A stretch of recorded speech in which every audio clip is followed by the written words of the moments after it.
की। आओ भक्तों पास बैठ में, अरे बात बताऊं राज की, और कथा सुनाऊं भक्त प्यारे ज्योति राम महाराज की।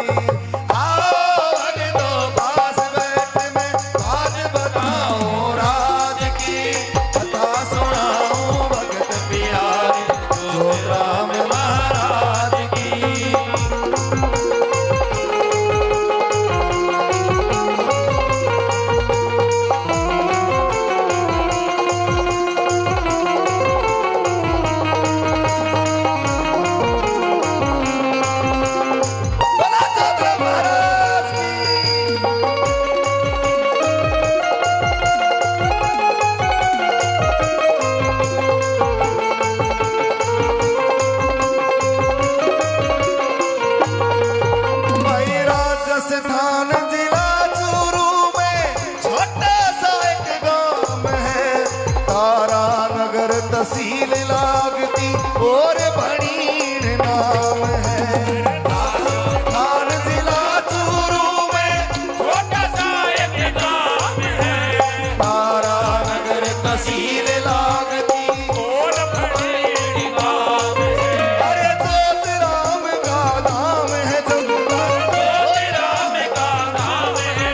अरे आवे दूर दराज की कथा सुनाओ भक्त प्यारे ज्योति राम महाराज की।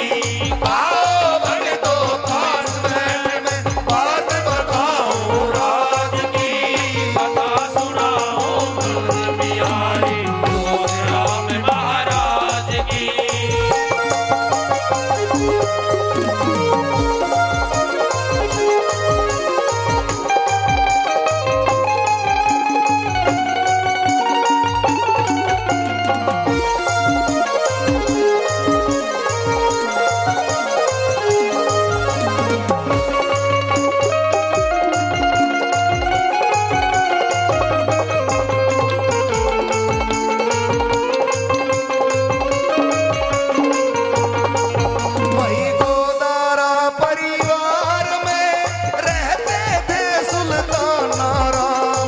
भक्ति के मां ध्यान लगा के जपते रहते शिव का नाम।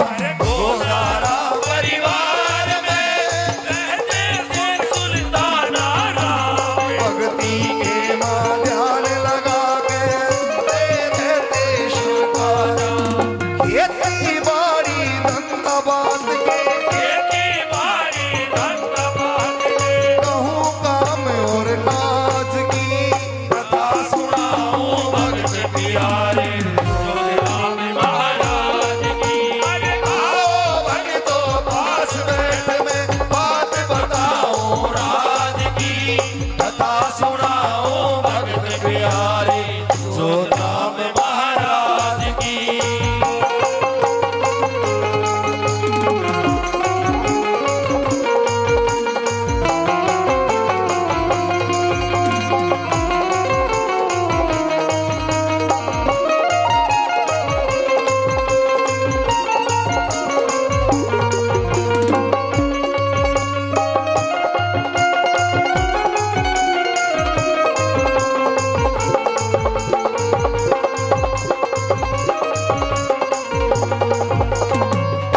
चमकता चेहरे पे जब पंडित जी ने ध्यान करया, महेंद्र सिंह ऐसा तेज देख के ज्योति राम का नाम धरया।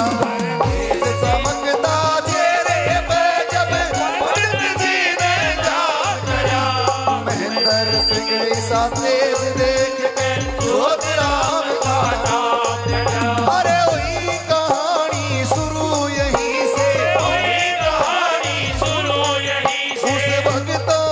सरताज की कथा सुनाओ भक्त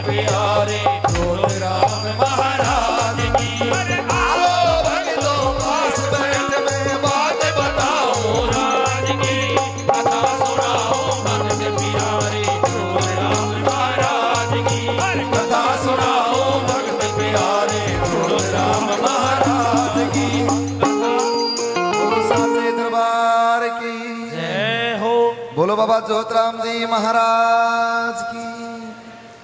सजनों, जोतराम जी महाराज राजस्थान जिला चुरू, तहसील तारानगर, छोटा सा गांव है बनेड़। और बनेड़ में मेरे देव ने जन्म लिया। एक गोदारा परिवार में, जाट के घर में, जमींदार के घर में मेरे बाबा ने जन्म लिया। चांदा राम नाम के किसान थे, उनके सुपुत्र का नाम था सुल्ताना राम। और सुल्ताना राम के घर में सबसे बड़े पुत्र के रूप में मां कस्तूरी की कोख से जन्म लिया जोतराम जी महाराज ने। सबसे बड़े बेटे होने के नाते उनके पास उनकी जिम्मेदारियां बहुत ज्यादा थी। उसके पश्चात झाबर, लादू, हरिया, नंदकौर, संजना, जड़िया, कुल मिलाकर 8 भाई बहनों का एक भरा पूरा परिवार था। और इस परिवार में खुशियां ही खुशियां थी, क्योंकि जहां जोतराम जैसा संस्कारी सुपुत्र सबसे बड़ा हो, सब भाई बहनों में प्रेम होना लाजमी था। जोतराम जी महाराज थोड़े से बड़े हुए तो उनका मन पढ़ाई में नहीं लगा। उन्होंने पढ़ाई छोड़ दी और अपने घर परिवार का कार्य संभाल लिया। जमींदारा काम था तो अपनी भेड़ बकरियों को लेकर खेतों में जाया करते, जंगलों में जाया करते और चराया करते। सजनों, ये बताया जाता है कि एक बार बभूता सिद्ध महाराज के दर्शन हुए। काली नाड़ी के राजा ठाकुर गोविंद सिंह के सुपुत्र, मां बीरम दे के लाल दुलारे दादा बभूता सिद्ध महाराज एक दिन चंगोई के पास जोतराम जी को मिलते हैं। उन्होंने अपना परिचय दिया, भाई चारणवासी गांव और मैं मानस ना कोई आम बभूता नाम मेरा। बभूता सिद्ध महाराज ने अपना परिचय दिया तो जोतराम जी ने उनके चरणों में प्रणाम किया, नमस्कार किया, कहा कि हे गुरुदेव, मैं आपको अपना गुरु स्वीकार करना चाहता हूं। आप मुझे अपना शिष्य मान लो और मैं इस दुनिया की भलाई करना चाहता हूं। मुझे ये बता दो कि मैं दुनिया की भलाई करूं तो करूं कैसे। सजनों, ये बताया जाता है कि जोतराम जी के मन में दीन दुखियों के प्रति बहुत दया भाव था, जीवों के प्रति बहुत दया भाव था। वो गोगा मेड़ी भी जाया करते और बभूता सिद्ध महाराज की पूजा भी किया करते। बभूता सिद्ध ने कहा कि बेटा, ये दुनिया बहुत बड़ी है, बोला तू किस किस के दुख दूर करे, या दुनिया दुखी फरे बोली। सुख थोड़े दुख घने जगत में भोगे कष्ट सरे बोली। बेटा, इस संसार के अंदर दुख बहुत ज्यादा है और सुख थोड़े हैं, किस किस के दुख काटेगा। बोले गुरुजी, मैंने तो दुख काटने हैं लोगों के, मैं किसी का दुख देख नहीं सकता। आप मुझे कोई ऐसा उपाय बताओ जिससे मैं संसार का भला कर सकूं। बभूता सिद्ध महाराज ने कहा कि बेटा, एक जिंदा आदमी 5, 7, 10, 20, 100, 50 का भला कर सके है, इससे ज्यादा नहीं।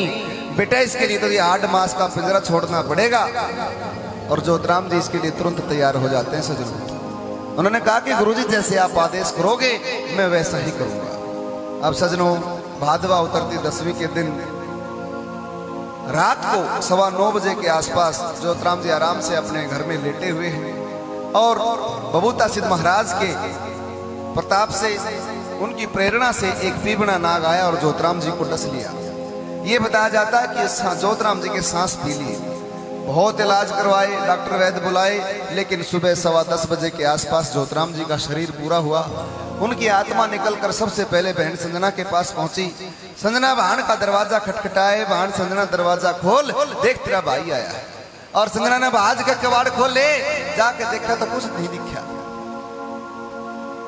जाके भीतर बैठ गई, फिर खटखटाया दरवाजा, ए बहन देख तेरा भाई आया है जोतराम। बहन संजना ने बाहर आकर देखा तो जोतराम साक्षात खड़ा। बोले अरे भाई सीधो भारी में क्यों करा गया। बोले बहन आ गया, बस माँ ने भेज दिया और मैं आ गया, तेने लेन आया हूँ, चल अपने सासू ससुर तक पूछ ले और चल तेने मैं लेन आया हूँ। बोला भाई कि मैंने कि मैं बात तो से। बोला बहन कोई बात नहीं है, घर चल, माँ ने बुलाया। और अपनी बहन को लेके जोतराम जी, बहन संजना को माफ करना, अपनी बहन संजना को लेकर जोतराम जी अपने घर में आते हैं और गांव के गोरा आके अंतर ध्यान हो जाते हैं। अब सबको पता था। बहन संजना घर गई, जाके देखा तो जोतराम की लाश पड़ी है और उसको देख के बड़ी बिलखती है, बड़ी रोती है। सोचने लगी कि जो मेरे दौर गया था वो कौन था। रोन लगी अपने भाई ने याद करके, अरे जोतराम मेरे भीरा उल्टा आ जा रे, या रो है संजना बहन तू दरस दिखा जा रे। मैं छोटी थी जो मने खिलाया करता रे, अरे गोदी में ठा मेरे लाड लडाया करता रे। वह बिछड़े दिन तू आके फिर मिला जा रे, अरे जोत राम मेरे वीरा उल्टा आ जा रे। बहन रोती है तो बहन को कंधे पे हाथ रख के जोतराम जी प्रकट होके कहते कि बाण ये तू रोवे मत, मैं मरया नहीं, मैं अमर हो गया हूँ। दादा बभूता सिद्ध महाराज की कृपा से मेरा शरीर पूरा हुआ है, मेरी आत्मा अमर है, अजर है। मैं भगवान शंकर के पास जाके आया हूँ। भगवान शंकर ने मेरे को 4 वरदान दिए हैं और उन 4 वरदान कौन कौन से मैं आपको बता देता हूँ। जोतराम जी को 4 वरदान मिले, मैं उन लोगों के लिए बता रहा हूँ जो लोग जोतराम जी को शाना सेवड़ा और तांत्रिक बोल के ऐसा बोल देते हैं। जोतराम जी ना कोई तांत्रिक है ना कोई शाने सेवड़े हैं, वो तो एक ऐसे पवित्र देव हैं जिनकी आत्मा भी पवित्र है, जिनके ऊपर भगवान शिव शंकर का साक्षात आशीर्वाद है, जिनके ऊपर गोगा जी महाराज और रामदेव महाराज का भी आशीर्वाद है, जिनके ऊपर भभूता सिद्ध महाराज की कृपा है और निरंजन नाथ की छत्र छाया है। ऐसे देव जिसके ऊपर देवों की कृपा बरसती हो, हनुमान जी की तरह, उस देव को यदि कोई तांत्रिक कहे, भूतड़ा और शेवड़ा कहे, तो उस जैसा अन्यायी और पापी आदमी नहीं है सजनों। 4 वरदान मिले थे। कौन कौन से थे कि पहला वरदान जोतराम जी ने मांगा था, हे प्रभु मुझे ऐसा वरदान दो, इस दुनिया में इतनी बहन बेटी हैं, दुनिया में यदि कोई औरत के रूप में आती तो सबसे पहले उसकी इच्छा होती है शादी के बाद कि वो माँ बने। और मेरे बाबा यदि कोई माँ नहीं बन पावे तो उस बहन बेटी से पूछ के देखो, उसकी छाती में बेरा है कि दुनिया के ताने सुन सुन के वो कैसे जीती है। मैं चाहता हूं कि मेरे दरबार में कोई आए, मेरी बभूति से, मेरी तांती से उस बहन की गोद भर जाए। और भगवान शिव शंकर ने उनको वरदान दिया था कि तथास्तु, जाओ बेटा, मेरी बभूति, मेरा आशीर्वाद काम करेगा और तेरी बभूति काम करेगी। अपने गुरु की सेवा करिए और अपने गुरु की सेवा करेगा तो तेरे सारे कार्य, तेरे सारे मनोरथ सिद्ध हो जाएंगे। दूसरा वरदान मांगा, प्रभु एक वरदान और दो, इस दुनिया में एक बीमारी है और बहुत मोटी बीमारी है, उस बीमारी से बढ़कर इस संसार के अंदर और कोई बीमारी नहीं है। जिस घर में दारू बढ़ेगी उस घर में 1000 बीमारी अपने आप बढ़ जाएंगी, क्योंकि दारू बढ़ेगी सबसे पहले टोटा होगा, लड़ाई होगी तो टोटा होगा, टोटा आवेगा तो जूत बाजेगा, सब न्यारे न्यारे हो जाएंगे, मानस न्यारे पाट गए तो भक्तों अब सब जानते हो कि दुनियादारी कब्जा कर लेगी। कहने का भाव ये है कि जिस घर में दारू बढ़ेगी वो घर सवा सत्यानाश की तरफ चल पड़ता है। हे प्रभु मुझे ऐसा वरदान दो, यदि कोई अपनी दारू छुटवाने के लिए मेरे दरबार में आके प्रार्थना करे कि हे प्रभु, हे जोतराम जी महाराज मेरी दारू छुटवाओ, मैं दुखी हूं इस बीमारी से, तो मेरी बभूति चुटकी से उसकी दारू छूट जाए। और भगवान शिव शंकर ने कहा कि तथास्तु, जाओ बेटा, तुम्हारा कल्याण हो। एक बात मैं यहाँ स्पष्ट कर देना चाहता हूँ, कुछ बहन बेटी अपने घर बार तक लुकमा आया करें और न्यू सोचेंगी हमारा घर वाला दारू छोड़ देगा, अरे बाबा बभूति ले जाएंगी और दे साग में, दे लासी में, पता नहीं रोटियां में पोपो को उसने खवाए जाएंगी। मैं आपको बता देता हूं कि शराब ऐसी बीमारी है, जब तक आदमी मन से नहीं चाहेगा तब से नहीं छोड़ सकता। यदि खुद आदमी आके दरबार में प्रार्थना करे कि बाबा मेरी दारू छुटवा दे, उसकी छुटेगी 100%। बैठे हमारे सामने साक्षात बैठे फौजी साहब, इन्होंने खुद चाहा था, छूट गई। इस बात का ध्यान रखना बानो, कदे अपने घराड़े के लखाम खा लड़े जाओ, उसने मनाओ है कि दारू अच्छी चीज नहीं है, ना छूटती तो बाबा के लिए चालूंगी, वो छूट जाएगी। तीसरा वरदान मांगा जोतराम जी ने कि प्रभु एक और बीमारी है इस दुनिया के अंदर, ये जो कच्ची आत्माएं होती है ना, कोई बेमौत मर जा तो उसने भूत क्या करें, भूत प्रेत क्या करें, आत्मा क्या, तो ये जिसमें घुस जा, जिसमें पड़ जा, उसने संकट क्या करें, उस घर का नाश हो जाए जिस घर में इन भूत प्रेतों का वासा हो जाता है। हे प्रभु मुझे ऐसा वरदान दो, कोई यदि संकट का सताया हुआ, भूत प्रेत का सताया हुआ मेरे दरबार में आए तो उस का संकट मैं आपकी ताकत से भभूता सिद्ध महाराज की लाठी से काट सकूं। और जोतराम जी को वरदान मिला, जाओ बेटा तथास्तु वैसा ही होगा। एक वरदान और मांगा जोतराम जी ने कि बाबा चलता चलता एक वरदान और दे दे, इतने दे दिए, तेरे 3 वरदान मिल गए, मैं बड़ा ताकतवर हो गया, मेरे पास शक्ति होगी, सब कुछ हो गया, आपका आशीर्वाद मिल गया, एक चीज और दे दे प्रभु। इस दुनिया के अंदर शाने सेवड़े बहुत हैं तांत्रिक, जो चलती हुई आत्माओं को तंत्र मंत्र मार के अपने काबू में कर लेते हैं। प्रभु मैं भी एक आत्मा हूं, जब कोई श्याना सेवड़ा मन्ने से लेगा तो मेरे धुर तो बहुत ताकत है, आपका वरदान है, मेरे पर सारे उल्टे सीधे काम करवाओगा। मेरे को ऐसी शक्ति दो, मुझे ऐसी ताकत दो कि कोई श्याना सेवड़ा तांत्रिक मुझे काबू में ना कर पाए, मैं सबसे ऊपर हूं। और भगवान शिव शंकर ने कहा तथास्तु। सजनों, ये 4 वरदान ज्योतिराम जी को भगवान शंकर की तरफ से मिले हैं। जब शंकर भगवान के 4 वरदान उनके सिर पर हो, निरंजन नाथ की छाया हो, भभूता सिद्ध महाराज जैसा गुरु हो, गोगा जी महाराज की कृपा हो, रामदेव जैसे देवों की उनके ऊपर आस्था हो, प्रेम हो, उनके ऊपर भाव हो, विश्वास हो, तो उस देव की ताकत कितनी गुना होगी ये आप समझ सकते हो। इसीलिए ज्योतिराम जी पल भर में काम करते हैं। ज्योतिराम जी ने चाहे किसी पे काम करवाना पड़े, चाहे कितना अड़ा हुआ काम हो, ज्योतिराम जी पे चाहे भभूता सिद्ध से करवाना हो, शंकर भगवान से करवाना हो, इनका कारण भाई जिसकी दवा जहां लगेगी वहीं से ज्योतिराम जी इकट्ठी कर लेते हैं। और इसलिए ये देव इतना कमाल का है। वो राम, मैं अभी का बिल्कुल 2 दिन पहले का चमत्कार बताता हूं ज्योतिराम जी का।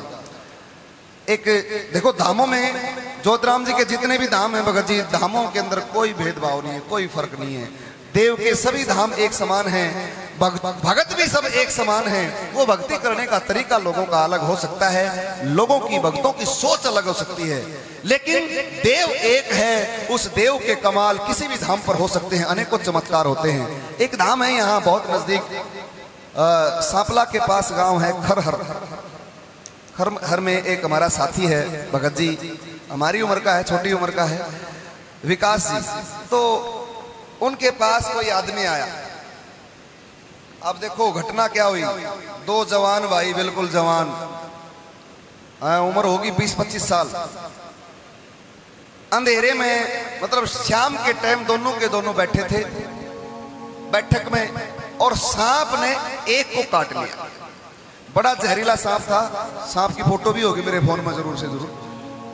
उसने सांप ने एक को काट लिया। जब उसने देखा भाई कोई कीड़ा काटा लड़ गया, उसने मारा हाथ मारा, तो उस हाथ के साथ वो उठ कर और छिटक के दूसरे के ऊपर जा पड़ा, दूसरे के ऊपर पड़ा तो दूसरे को हाथ पे काट लिया। दोनों भाइयों को सांप ने काटे। और भगत जी इतना खतरनाक सांप था, दोनों भाई तुरंत अचेत हो गए।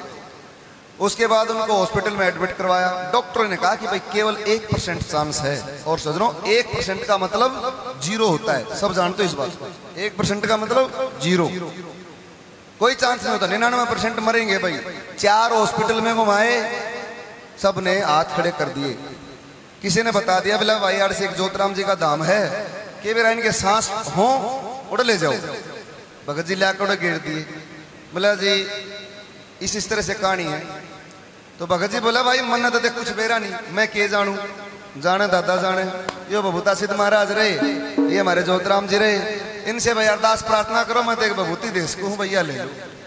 उनको भभूति दी, दोनों ने भभूति खाई गंगा जल में। और सजनों ये बात तो 3 दिन पहले की है। आज वो दोनों के दोनों लड़के बिल्कुल जैसे थे वैसे ही खड़े हैं और काम कर रहे हैं। ज्योतिराम जी की कृपा है। अंबोली धाम पे आते हो, यहाँ के हजारों चमत्कार है, आप सब जानते हो, एक नहीं है हजारों चमत्कार होते हैं। और ज्योतिराम जी के धाम अनेकों हैं। मैं कहता हूं कि धाम बेशक अनेक है लेकिन संगत तो एक है, बाबा का एक रूप है। देव को मानो, बस सिर्फ और सिर्फ श्रद्धा भाव से मानो के तो देव हर काम कर सकता है। दुनिया के अंदर ऐसा कोई काम ही नहीं है। लोगों को मर्डर के केस से 302 की धारा भी ज्योतिराम जी हटवा देते हैं। कई बार तो ऐसे ऐसे भी चमत्कार होते हैं, छोटी बातें नहीं है। कैंसर कोई छोटी बीमारी नहीं है, कोई डॉक्टर ठीक नहीं कर पाता। कीमो कर करके आदमी कीमोग्राफी से उसका सत्यानाश करते हैं। लेकिन ज्योतिराम जी की भभूति यहाँ भी काम करती है। एक झाड़ा है मेरे देव का, एक भभूति एक तांती, उसके नेमटे में छोटे छोटे, उनने पगा लो, श्रद्धा पूज लो, किते जाने की जरूरत नहीं, मन ने टेकाइयो। हाँ, मैं 2-4 बात बड़ी बढ़िया बढ़िया बताऊंगा, किसी का काना में पड़े तो बेशक मान ली, और ना माने तो भाई मैं तो अपने घर चला जाऊंगा, मत मानियो बेशक। भगत जी ने बतेरी बताई होंगी तारे तक। एक आधा बहमी आदमी वो नहीं मानेगा, लेकिन जो समझदार होगा जरूर मानेगा। ज्योतिराम जी की मैं बात बता रहा था। ज्योतिराम जी हर आदमी को 3 साल देते हैं, 3 साल देंगे। देखो डॉक्टर की ढाल आना है, डॉक्टर साहब ये लो रुपये मारे इस रोगी ने ठीक कर दो, डॉक्टर साहब दवाई दे देगा, जा भाई लेकर। छोटा मोटा काम ज्योतिराम जी ऐसे कर देते हैं। लेकिन यदि बड़ी बीमारी हो और ज्योतिराम जी को यदि अपने घर में आपको रखना हो, इतना बढ़िया, इतनी बढ़िया चीज मिल सके किते जो हर बीमारी की दवा हो, ज्योतिराम जी को यदि घर में रखो तो मेरे देव तो दो तीन चीजें मांगते हैं। सबसे पहला तो प्रेम है। यदि उस देव से प्रेम करना सीख गए तो वो सबसे अमर चीज है।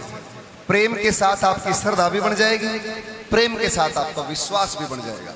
श्रद्धा और विश्वास रखोगे तो ज्योतिराम जी को आपके ऊपर विश्वास हो जाएगा, और जब आपके ऊपर विश्वास हो गया तो देव आपका कोई काम नहीं रोकेंगे, हर काम करेंगे।